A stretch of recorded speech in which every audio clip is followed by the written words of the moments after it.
Muchos de los aparatos que potencian nuestra civilización tecnológica dependen de la relación fundamental entre el movimiento y dos propiedades básicas de la materia.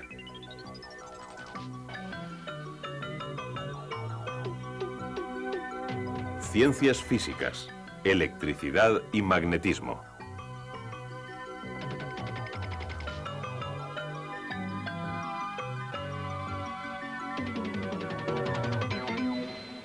La corriente eléctrica produce luz y calor, pero su utilidad más importante es producir movimiento.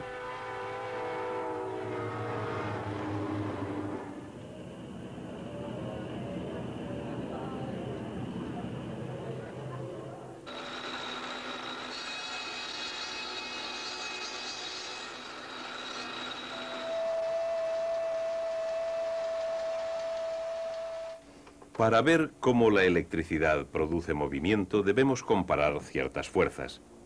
Fuerzas impulsadas por cargas eléctricas y fuerzas impulsadas por imán. Los polos norte y sur de un imán son los puntos de concentración del campo magnético que lo rodea. Dicho campo se muestra generalmente así, en dos dimensiones, pero en realidad los campos magnéticos tienen tres dimensiones, en el espacio que rodea al imán. Como resultado de la interacción del campo que rodea al imán, se puede utilizar un imán para poner en movimiento a otro, atrayéndolo cuando los polos cercanos son opuestos, repeliéndolo cuando los polos cercanos son iguales. Una corriente eléctrica puede producir también un campo magnético. La corriente eléctrica que fluye por un cable es en realidad una corriente continua de electrones, diminutas unidades de carga. Esta corriente forma a su alrededor un campo magnético. Cuando la corriente deja de fluir, el campo se derrumba. Cuando empieza a fluir de nuevo, reaparece el campo magnético.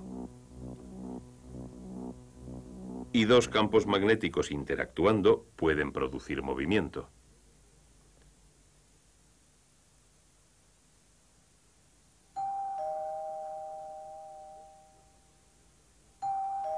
Los campos magnéticos que rodean a los imanes y cables cuando fluyen por ellos corrientes eléctricas se producen de distintas maneras. Cuando fluye la corriente por el cable, los electrones son impulsados de átomo en átomo.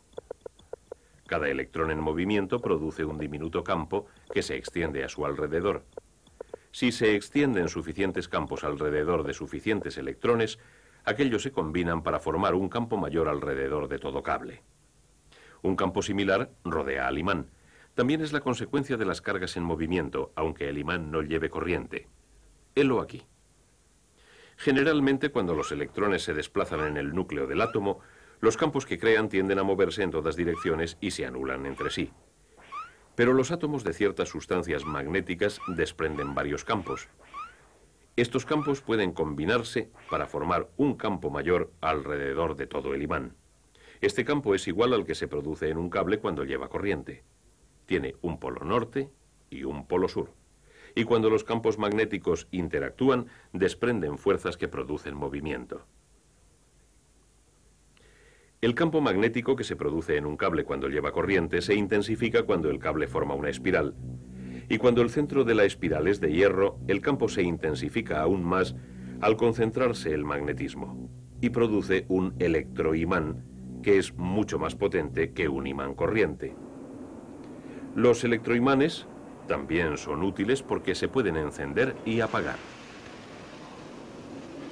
En los automóviles el motor se pone en marcha con una llave porque al girarla se completa el circuito y envía la corriente por el espiral.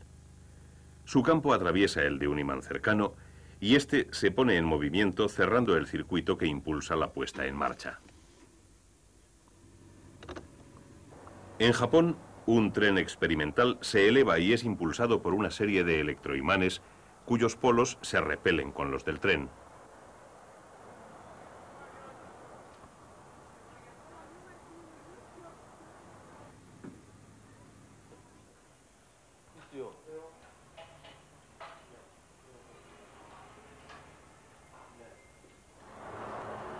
La fuerza magnética eleva el tren por encima de la vía y lo mantiene centrado durante su recorrido.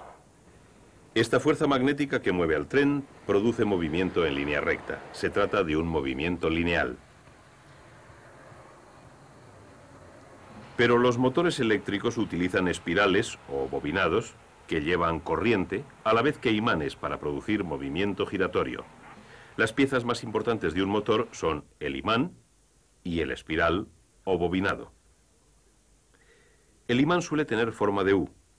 Uniendo los polos de esta manera se concentra el campo en el espacio que hay entre los dos. Cuando la corriente pasa por el espiral, este se convierte en electroimán.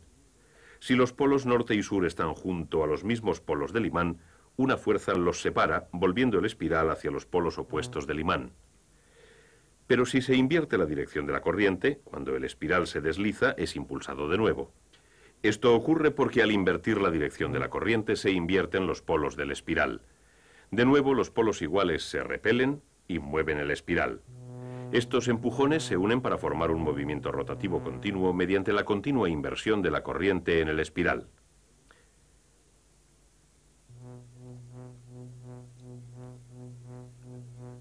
Este tipo de corriente invertida es la que se suministra a las casas.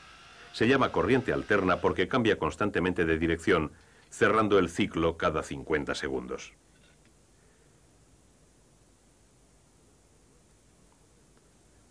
Naturalmente, los motores también pueden funcionar con corriente continua, la clase de corriente que genera una batería. Luego, un aparato invierte la corriente del espiral y el efecto es el mismo. La relación entre electricidad, magnetismo y movimiento es tan íntima que dos de ellos producen el tercero.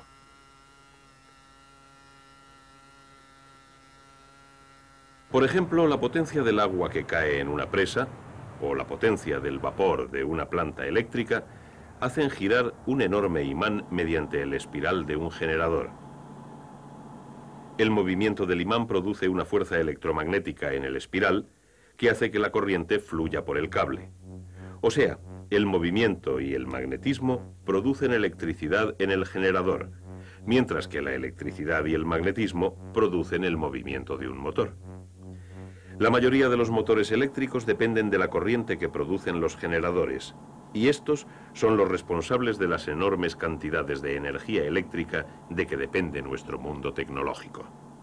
Los generadores que proporcionan la mayoría de nuestras necesidades producen corriente alterna de la siguiente manera. Se montan dos argollas en el eje sobre el que gira el espiral. Las argollas toman contacto con dos escobillas de carbón o de cobre. Estas escobillas conectan las argollas a un circuito externo y cuando el espiral gira en el campo magnético, una mitad se mueve hacia arriba y la otra mitad hacia abajo. Esto produce una corriente de dirección única. Conforme va girando el espiral, la mitad que se movía hacia arriba ahora se mueve hacia abajo y la otra mitad también ha invertido su dirección. Este cambio de dirección invierte la dirección de la corriente y de esta inversión constante surge la corriente alterna.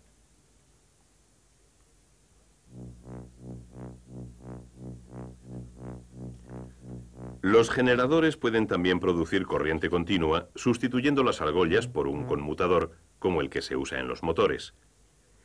El conmutador y las escobillas invierten la dirección de la corriente justo cuando se está invirtiendo en el espiral. Consecuentemente, la corriente del circuito interno va siempre en la misma dirección, aunque la del espiral sea alterna. Cuando la corriente eléctrica sale de la planta generadora, suele pasar por un aparato llamado transformador. El transformador puede aumentar o disminuir la fuerza que mueve la corriente, el voltaje. Lo incrementa a fin de que pueda transmitir la potencia a grandes distancias. Es la manera más eficaz de enviar corriente por medio de cables. Para uso doméstico o comercial, los transformadores disminuyen el voltaje. La mayoría de los aparatos eléctricos que utilizamos funcionan con bajo voltaje. El transformador cambia el voltaje de la siguiente manera. Imaginemos dos cables en espiral. Cada uno está conectado a un circuito diferente, pero los dos rodean al mismo núcleo. Cuando la corriente pasa por uno de ellos, genera un campo que magnetiza al otro. Pero como los dos comparten el mismo núcleo, sus campos se concentran al unísono y actúan como un gran campo único. Mientras fluya continuamente una corriente, nada ocurrirá. Pero supongamos que de repente cambiamos la dirección de la corriente de una de las espirales. Una ráfaga de corriente pasa por la segunda espiral y su circuito. Si la corriente invierte de nuevo su dirección, otra ráfaga pasa por la segunda espiral en dirección opuesta. En corriente alterna, la inversión es constante. ¿Pero por qué? Porque cada vez que la corriente cambia de dirección, los campos magnéticos que rodean las espirales se derrumban y cambian de dirección. El movimiento de este campo magnético cambiante de la segunda espiral pone en movimiento sus electrones. De nuevo, la relación entre electricidad, magnetismo y movimiento. Así que el transformador puede pasar corriente alterna de un circuito a otro. Pero para conseguir cambiar el voltaje, el transformador debe tener las espirales con distinto número de vueltas. Si la segunda espiral tiene más vueltas, se convierte en un transformador de subida. Cuando se introduce corriente alterna en la primera espiral, la corriente que genera la segunda tiene un voltaje más alto. Se transforma. El voltaje se puede disminuir utilizando un transformador cuyo segundo juego de espirales tenga menos vueltas que el primero. Los transformadores, generadores y motores dependen de fuerzas electromagnéticas. Pero estas fuerzas causan un efecto mucho más grande en nuestro planeta. El campo magnético de la Tierra es muy parecido al que se forma alrededor de una barra magnética y se pone en movimiento por medio de las corrientes eléctricas del interior de la Tierra. Las temperaturas aquí son tan altas que los átomos del